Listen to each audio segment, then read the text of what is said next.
saudaraku sekalian, kita bersyukur kalau kita bisa kembali ada bersama dengan Tuhan dan di hadapan Tuhan. Dan saudaraku sekalian, hari ini saya akan sampaikan khotbah saya dengan tema berbahayakah kalau tidak setia. Ya. Berbahayakah kalau tidak setia. Nah, saudaraku sekalian, mari kita mulai dengan firman Tuhan terlebih dahulu. Ya, kita akan baca di dalam Yakobus pasal yang pertama ayat ke-12. Ya, kitab Yakobus pasal yang pertama ayat yang ke-12. Ya, perhatikan saya bacakan untuk Anda. Berbahagialah orang yang bertahan, dalam arti kata tetap setia dalam pencobaan, sebab apabila ia sudah tahan uji, ia akan menerima mahkota kehidupan yang dijanjikan Allah kepada barang siapa yang mengasihi dia. Oke, ya selanjutnya satu ayat lagi yang terambil dari Amsal pasal yang ke-20 ayat yang ke-6. Kitab Amsal 20 ayat ke-6. Banyak orang menyebut diri baik hati, tetapi orang yang setia, siapakah yang menemukannya? Oke, saudaraku sekalian, berbahayakah kalau tidak setia? Ya, saya katakan berbahaya, saudaraku. Ya, mengapa berbahaya? Sebab orang yang tidak setia itu adalah seseorang yang tidak bisa dipercaya, tidak bisa diandalkan, dan dia adalah orang yang tidak komitmen. Tetapi sebaliknya, saudaraku sekalian, apabila seorang yang setia, maka dia orang yang luar biasa. Kenapa? Karena dia bisa dipercaya, dia bisa diandalkan, dan komitmen. Saudaraku sekalian, saya percaya di dalam kehidupan pernikahan, saya percaya bahwa kita merindukan memiliki pasangan yang setia. Amin, saudaraku. Ya, kalau kita punya pasangan setia, maka kita bisa merasa tenang. Kenapa? Karena kita pasti punya pasangan yang bisa kita percaya, ya, bisa diandalkan dan dia komitmen.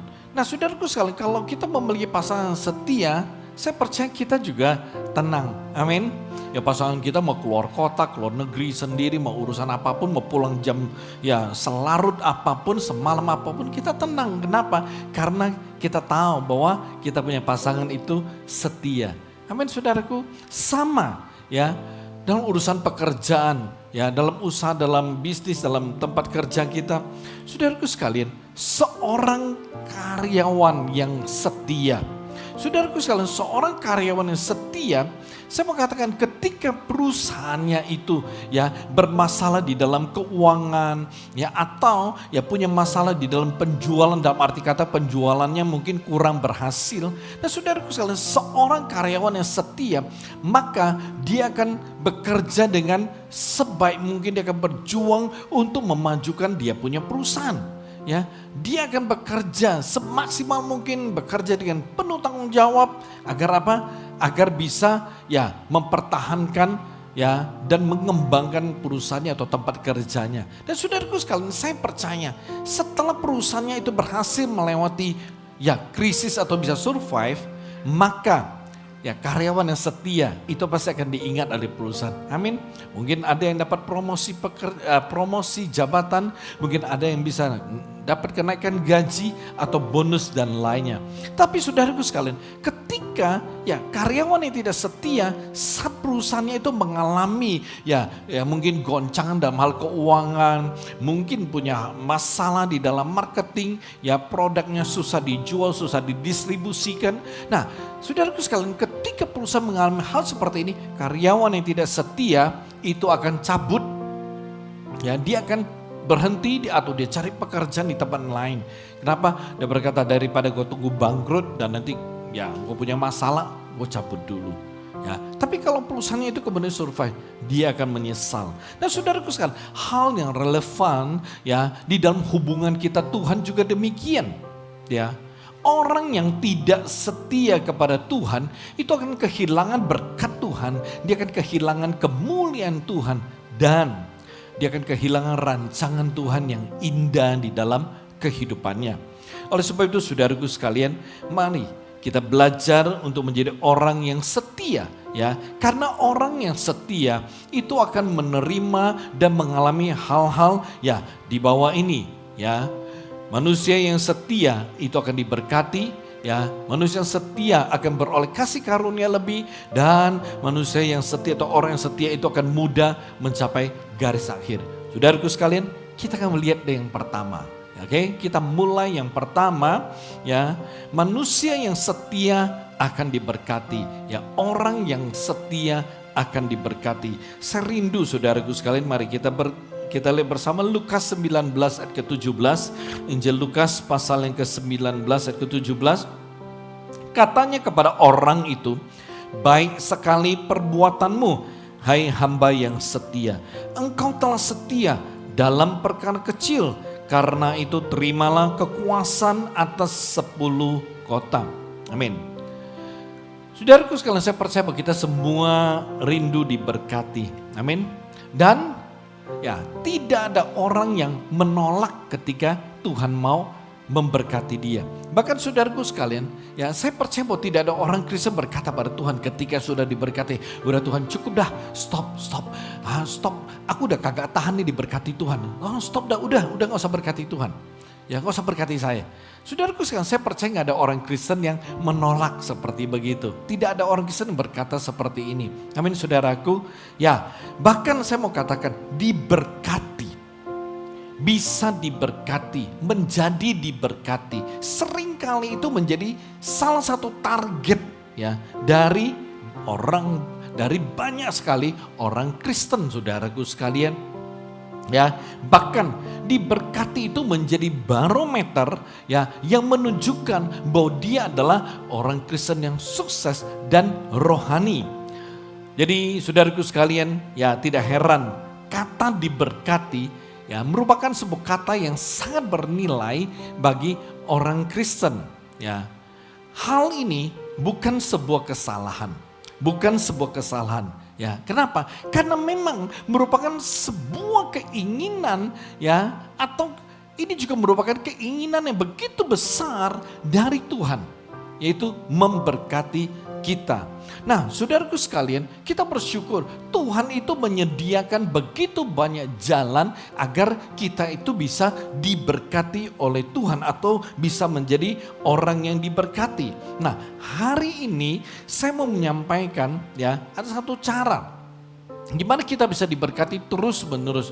Saudaraku sekalian, kadang-kadang kita menemukan bahwa ada orang Kristen, oh dia diberkati setahun, ya kemudian stagnasi. Ya, ada yang diberkati 2 tahun, 3 tahun, kemudian seperti stagnasi gitu loh. Artinya apa? Artinya sepertinya berkat Tuhan itu terhenti. Berkat Tuhan itu sepertinya dikunci kerannya gitu loh. Ya, wah awalnya dilihat diberkati, tapi kemudian kok berkat Tuhan seperti tidak begitu nyata di dalam kehidupannya. Nah saudaraku sekalian, saya rindu ya untuk menyampaikan ya satu cara di mana kita bisa diberkati terus menerus. Amin saudaraku. Nah, caranya agar kita bisa diberkati terus menerus adalah ya menjadi orang yang setia kepada Tuhan. Ini cara kita bisa diberkati terus menerus ya oleh Tuhan.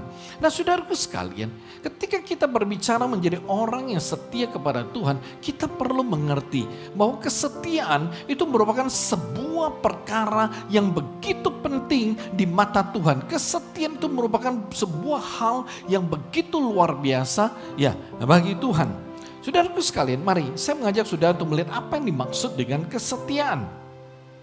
Kesetiaan itu adalah sebuah komitmen yang sangat amat kuat di dalam diri seseorang. Oke?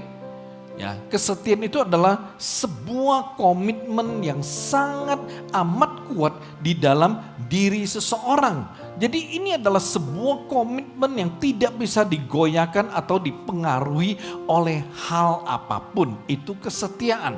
Oke? Ini komitmen yang gak tergoyahkan gitu loh. Ya, tidak ada situasi, kondisi, atau perkataan orang atau apapun yang bisa menggoyahkan komitmen ya seseorang, itu kesetiaan. Jadi saudaraku sekalian, ya kembali kepada ya kehidupan pernikahan saudaraku sekalian. Saya katakan, apabila Anda mempunyai pasangan yang setia, saudaraku sekalian, maka Anda mempunyai seorang yang mempunyai komitmen yang begitu dalam dan kuat atas Anda. Kalau Anda punya suami yang setia, istri yang setia, maka saudaraku sekalian, Anda akan menemukan ya bahwa Anda mempunyai seorang pasangan, teman hidup yang punya komitmen yang begitu kuat atas Anda. Kalau Anda punya pasangan, punya komitmen yang begitu kuat atas Anda, maka saudaraku sekalian percayalah ya, pasangan Anda pasti punya komitmen untuk mengasihi Anda, mencintai Anda, ya, untuk menemani Anda, membantu, menolong dan lain sebagainya. Ya, dan kita tahu ketika kita mempunyai pasangan yang setia, pasangan yang punya komitmen yang kuat, maka kita tidak perlu khawatir, ya, nggak perlu khawatir.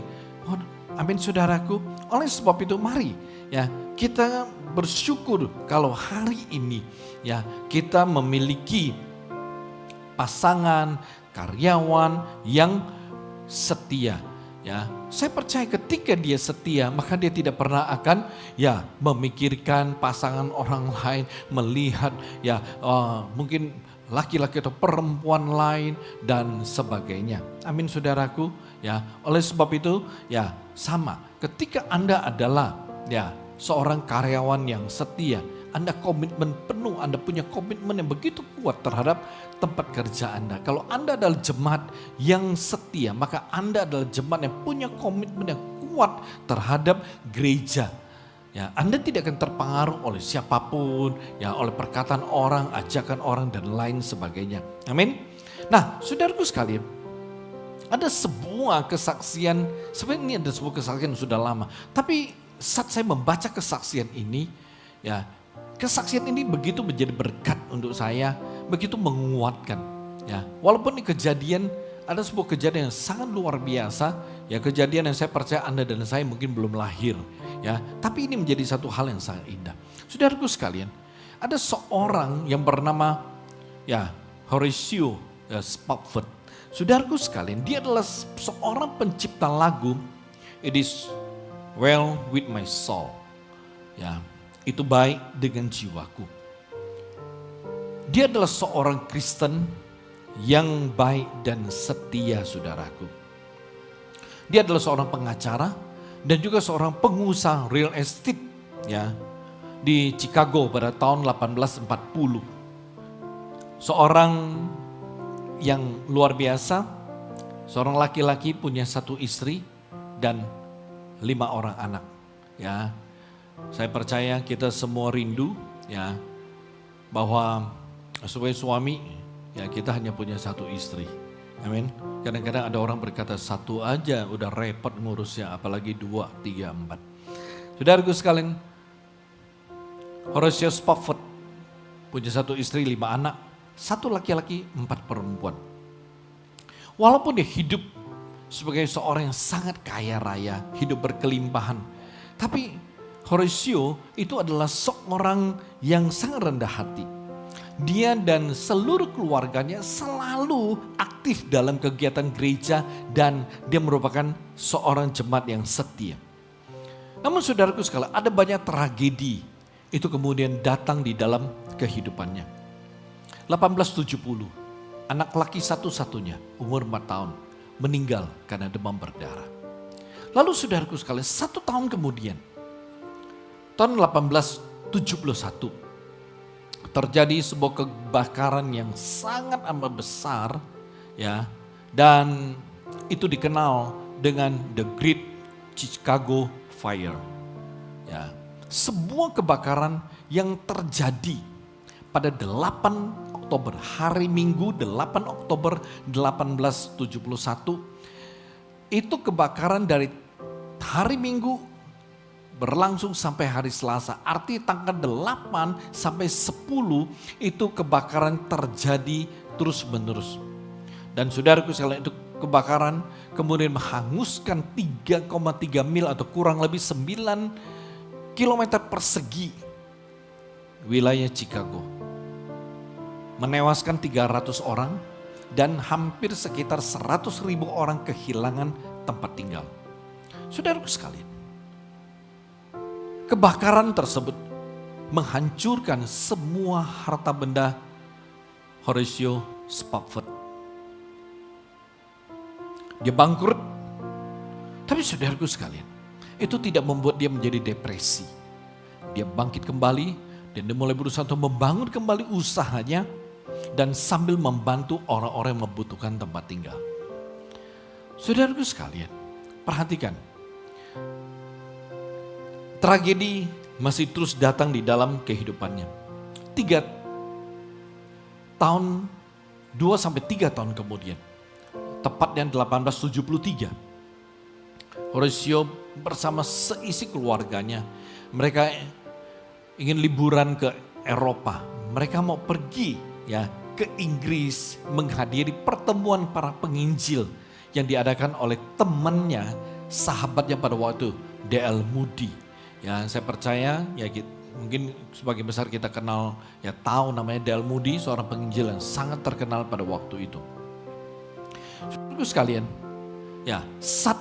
ketika sudah mau naik kapal, tiba-tiba Horatio harus menunda perjalanan karena ada urusan bisnis yang sangat penting. Jadi saat itu yang berangkat ke Inggris adalah istri bersama 4 anaknya. Dan ketika kapal itu jalan, si Horatio-nya tidak ikut. 22 November 1873, malam hari, kapal yang ditumpangi oleh istri dan 4 anaknya bertabrakan dengan kapal besi Inggris. Tabrakan itu kemudian menewaskan 4 anak Horatio, hanya istrinya yang selamat. Saudaraku sekalian, di dalam kesaksiannya, istrinya berkata seperti ini. Tuhan memberikan aku 4 anak perempuan. Sekarang dia mengambilnya dari aku. Suatu hari nanti, aku akan tahu mengapa. Aku akan tahu mengapa. Setelah dia berkata demikian, saudaraku sekalian, istrinya tiba-tiba mendengar sebuah suara. Jelas. Itu suara berkata, engkau diselamatkan untuk suatu tujuan.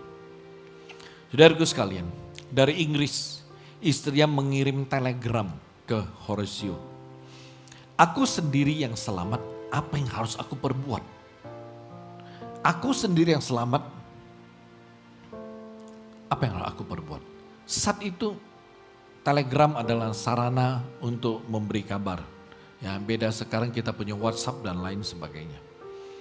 Begitu Horatio mendengar akan hal itu, dia langsung naik kapal menuju ke Inggris untuk bertemu dan menjemput istrinya. Saudaraku sekalian, ketika dia berjalan melewati tempat kecelakaan, kapten kapal yang dia tumpangi menunjukkan lokasinya. Dia berkata, inilah lokasi terjadi tabrakan yang menewaskan begitu banyak orang, termasuk istrinya, termasuk 4 anaknya. Saudaraku sekalian, apa yang terjadi? Begitu Horatio melihat tempat itu, sepanjang malam dia tidak bisa tidur. Dia merenungkan semua yang terjadi dengan hidupnya, tragedi satu persatu yang datang. Dalam keadaan sangat hancur, malam itu di kamar tempat tidurnya di atas kapal, Horatio menulis di secarik kertas. Tulisannya begini, it is well, the will of God be done. Semuanya baik. Kehendak Tuhan sudah terjadi. Dan saudaraku sekalian, di atas kapal itulah Horatio menulis lirik lagu. It is well with my soul. Saya perlihatkan lirik lagunya untuk Anda. Oke, Anda bisa lihat di screen. Saya bacakan, ketika damai seperti sebuah sungai, jalanku terasa aman. Ketika duka cita seperti ombak yang menggulung, apapun yang menjadi keberatanku, Tuhan mengajarkanku untuk berkata, semuanya baik dengan jiwaku. Meskipun setan mengocoh, mengganggu, meskipun pencobaan-pencobaan akan datang, biarlah berkat ini terjamin. Bahwa Kristus sudah mempedulikan kepapaanku, maksudnya kemiskinanku, kesengsaraanku. Dan darahnya membasuh jiwaku. Awan-awan digulung bagaikan gulungan kitab, sangkakala akan bergema dan Tuhan akan turun. Meskipun begitu, semuanya baik dengan jiwaku. Ini lirik lagu, dan kemudian lagu ini menjadi berkat bagi banyak orang yang mengalami musibah. Saudaraku sekalian, kisah Horatio tidak berhenti sampai di sini. Dari Inggris bersama istri, dia pulang ke Chicago. Dan saudaraku sekalian, apa yang terjadi? Begitu dia tiba di Chicago, dia kembali ke gereja, dia diusir oleh gereja dan jemaat. Alasannya, karena tragedi-tragedi yang dia alami, mereka beralasan bahwa Horatio sekeluarga itu dikutuk sama Tuhan. Dia sedih, tetapi dia tidak tinggalkan Tuhan. Dari berbagai tragedi sampai yang terakhir, dia diusir oleh gereja dan jemaat karena dikira membawa kutukan.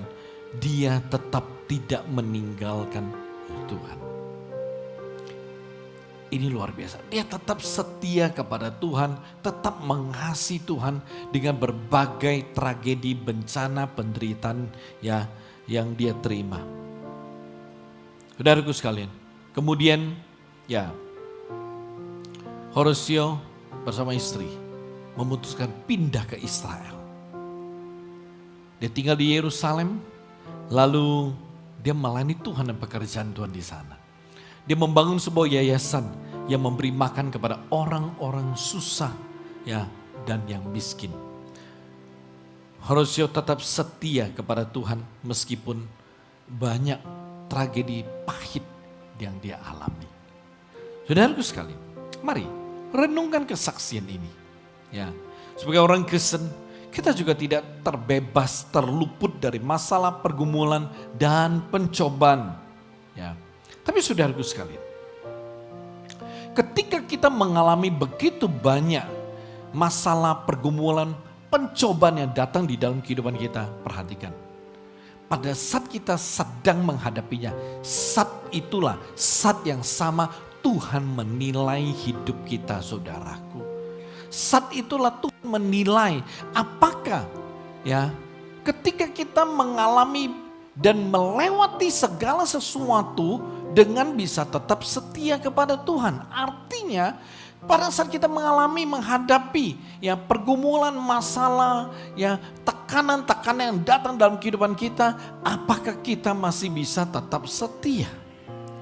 Saudaraku sekalian, perhatikan ayat firman Tuhan yang tadi awal saya bacakan, dikatakan bahwa orang baik itu banyak, tetapi orang yang setia itu sulit ditemukan. Amin. Ibadah All by Grace online awal bulan ini sekitar tanggal 3 Juni saudaraku sekalian. Firman Tuhan disampaikan oleh Ketua Sinode kita Bok Sulim tentang hal kesetiaan, saya percaya sudah sangat jelas. Saya tidak tahu seberapa daripada Anda menyadari bahwa orang yang setia itu akan diberkati Tuhan. Ini adalah sebuah kenyataan dan sebuah kebenaran yang bisa kita terima dan alami di dalam kehidupan kita.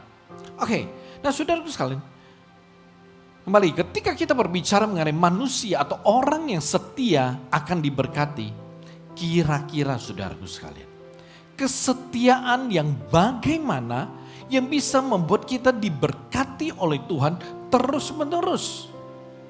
Kesetiaan yang seperti apa? Saudaraku sekalian, banyak orang ketika hidupnya lancar-lancar, baik-baik, damai, ada kebahagiaan, usaha lancar, keuangan tidak ada masalah, mudah kita setia. Mudah mereka setia. Tetapi ketika mereka mulai ditimpa oleh masalah, ditimpa oleh pergumulan, ya, pertanyaannya, apakah bisa setia? Banyak tidak bisa setia. Banyak orang tidak bisa setia ketika masalah datang dalam kehidupan mereka. Saudaraku sekalian, kalau kita mau menjadi manusia, menjadi orang yang diberkati Tuhan terus-menerus, maka kesetiaan yang harus ada di dalam kehidupan kita adalah kesetiaan yang teruji. Kesetiaan kita itu harus teruji. Ya, Horatio Spafford, kesetiaannya itu ada sebuah kesetiaan yang teruji, saudaraku. Dari begitu banyak tragedi yang telah dialami, yang telah datang hadir dalam kehidupannya, saudaraku sekalian, tidak satu pun yang membuat dia meninggalkan Tuhan. Anaknya yang disayangi meninggal, dia tidak meninggalkan Tuhan. Usahanya bangkrut, dia tidak meninggalkan Tuhan. Sisa 4 anak perempuan tewas secara tragis, dia tidak meninggalkan Tuhan. Dia diusir oleh gereja karena dituduh sebagai manusia terkutuk, dia tidak meninggalkan Tuhan. Di hadapan Tuhan, di mata Tuhan, kesetiaan Horatio Spafford adalah sebuah kesetiaan yang teruji. Itu membuat hidupnya diberkati. Lagu yang ditulisnya diberkati dan menjadi berkat bagi banyak orang. Saudaraku sekalian, oleh sebab itu kalau hari ini kita rindu untuk menjadi orang yang bisa diberkati terus menerus. Kita harus menjadi orang yang punya kesetiaan yang teruji. Amin, saudaraku. Saya berikan contoh Ayub. Kita banyak yang tahu tentang Ayub. Mungkin kita belum kenal. Kenalannya nanti, saudaraku, kalau ketemu di sorga. Oke. Nah, kalau kita baca Ayub pasal pertama, ayat pertama sampai dengan ayat ketiga, kita akan menemukan tentang latar belakang Ayub. Kita bisa melihat Ayub itu orang yang bagaimana. Alkitab mendeskripsikan Ayub bahwa dia adalah orang yang saleh, jujur, dan takut akan Tuhan. Bukan hanya itu, saudaraku sekalian, Ayub punya keluarga yang bahagia. Ya, seperti pepatah zaman dulu, banyak anak banyak rezeki. Saudaraku sekalian, Ayub punya 10 anak. Ya, kurang 2 jadi selosin. Dia punya 10 anak. 3 perempuan, 7 laki-laki. Bukan hanya itu, saudaraku sekalian. Ayub adalah orang yang tanda kutip diberkati, dia kaya. Dia punya 7.000, saudaraku sekalian. Ya, kambing domba. Dia punya 3.000 ekor unta, 3.000 sapi lembu. Ya. Kemudian dia punya 500 keledai betina dan banyak sekali budak-budak yang bekerja dengan dia. Itu Ayub. Saudaraku sekalian, perhatikan. Kalau kita melihat seterusnya, karena seizin Tuhan, dia mengalami tragedi yang luar biasa. Saudaraku sekalian, saya mau kita mengerti. Ketika dalam kehidupan kita mengalami tragedi, masalah, ya, ada 2 sebab. Pertama, Tuhan izinkan. Karena untuk memproses kita, untuk membentuk kita, untuk melatih kita. Satu lagi disebabkan karena kesalahan kita, dosa kita. Ya, jadi masalah tragedi itu datang dalam kehidupan kita.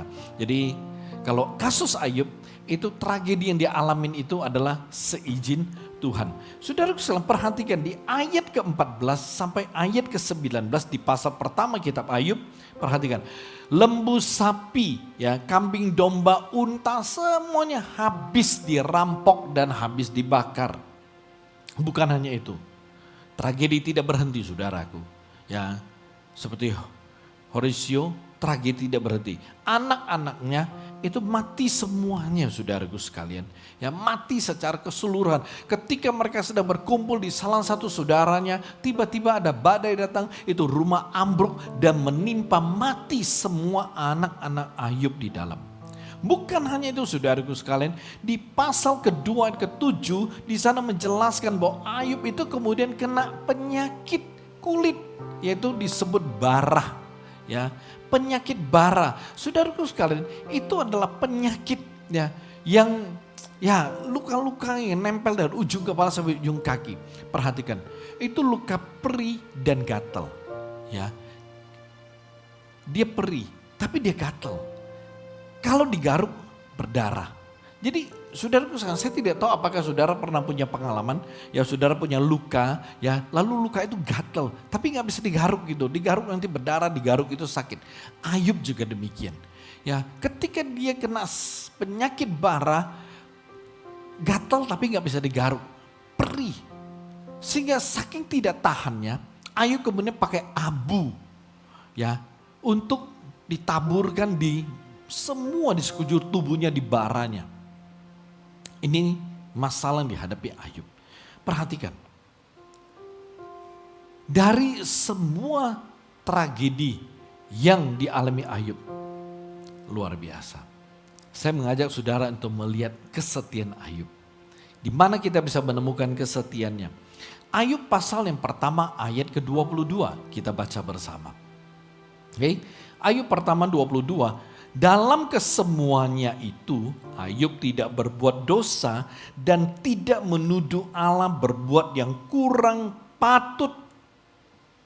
Ketika hartanya habis dan anak-anaknya mati, ya, Ayub kena penyakit. Saudaraku sekali perhatikan, ya, semua hartanya habis. Ini sebelum penyakit, hartanya habis, semua anak mati. Ayub tidak berbuat dosa, dia tidak menyalahkan Tuhan. Ya. Setelah itu, saudaraku sekalian, ketika dia ditimpa dengan penyakit yang begitu menderita, dia tetap tidak berbuat dosa dan menyalahkan Tuhan. Ayat pasal kedua ayat ke-10. Ayub kedua, ya, pasal ke-10, perhatikan. Saat itu istrinya menyuruh Ayub untuk menyalahkan Tuhan, untuk mengutuk Tuhan. Tapi perhatikan, apa kata Ayub? Tetapi jawab Ayub kepadanya, engkau berbicara seperti perempuan gila. Apakah kita mau menerima yang baik dari Allah tetapi tidak mau menerima yang buruk? Dalam kesemuanya itu Ayub tidak berbuat dosa dengan bibirnya. Oke, saya mau Anda memperhatikan seperti ini.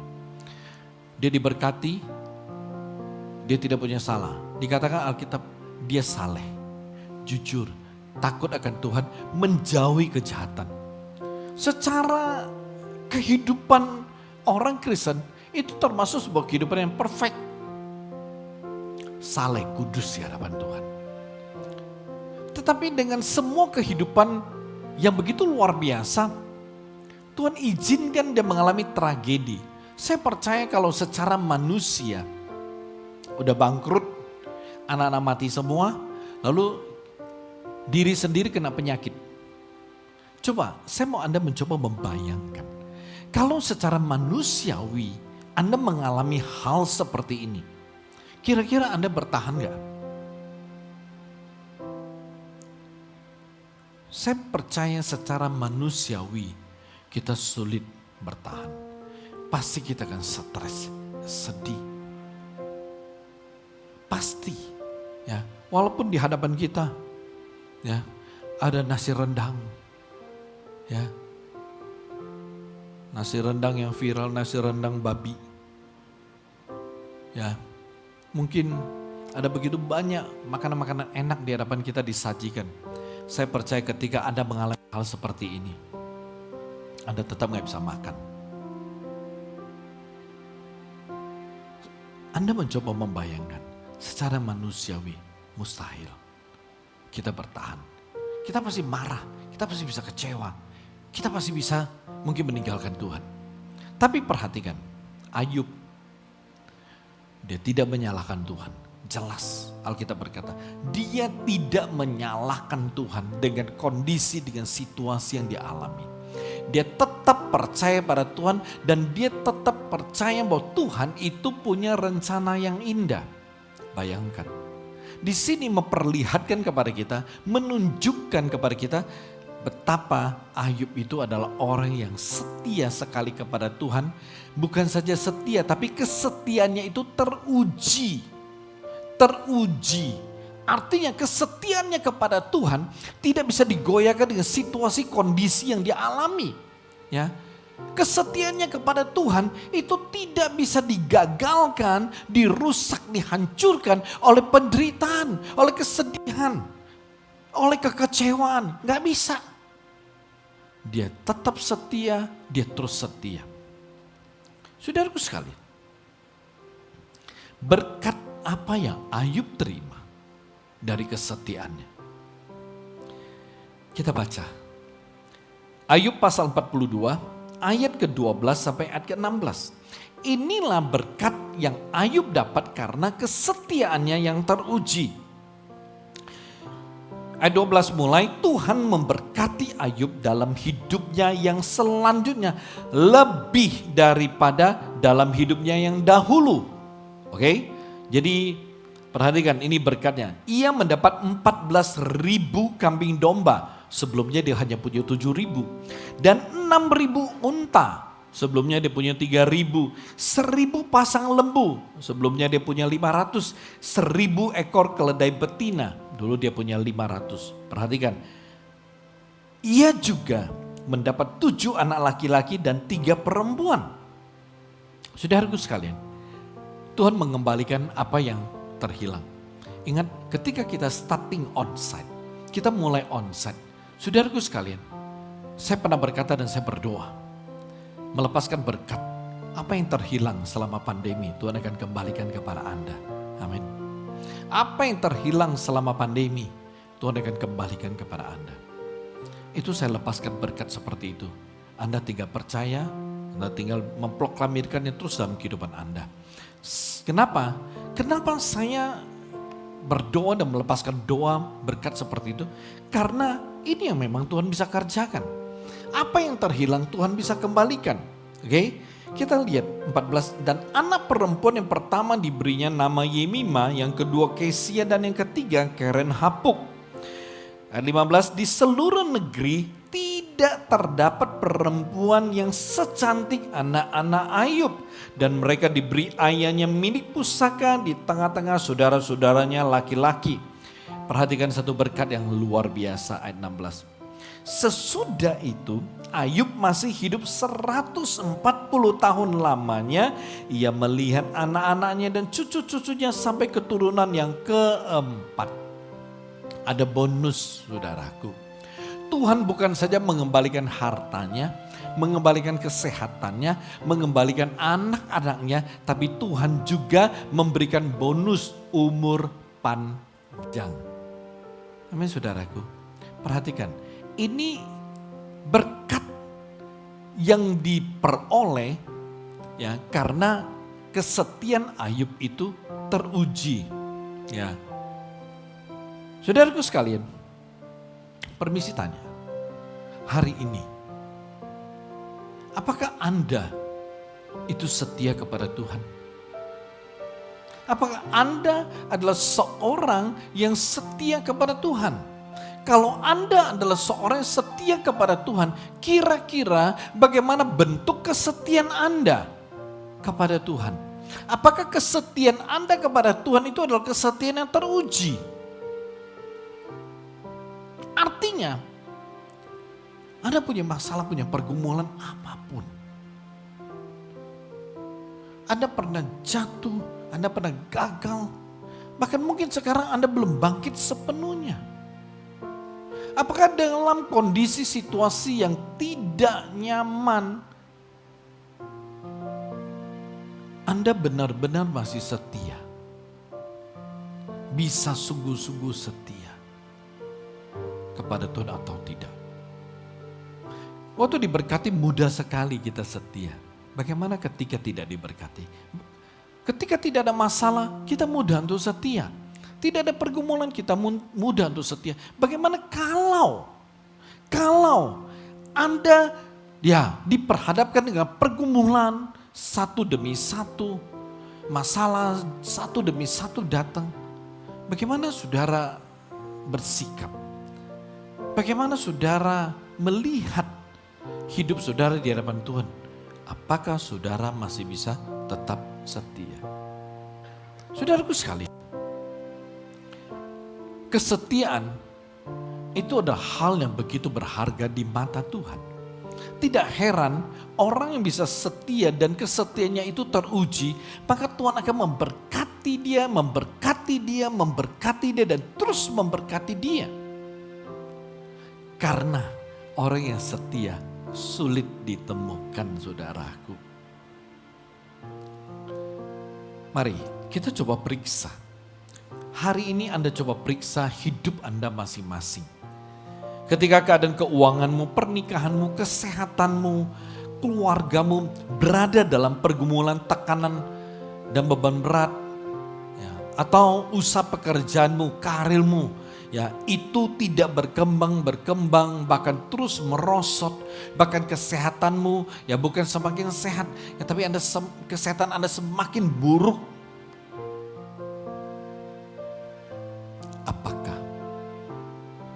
Apakah saudara tetap setia kepada Tuhan?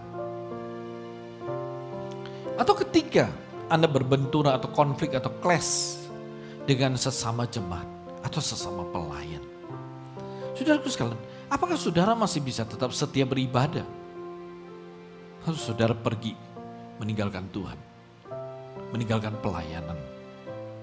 Coba renungkan saudaraku. Kalau saudara mau diberkati dengan luar biasa, saudara harus memiliki kesetiaan yang teruji. Coba periksa diri kita masing-masing. Amin. Mari kita tundukkan kepala.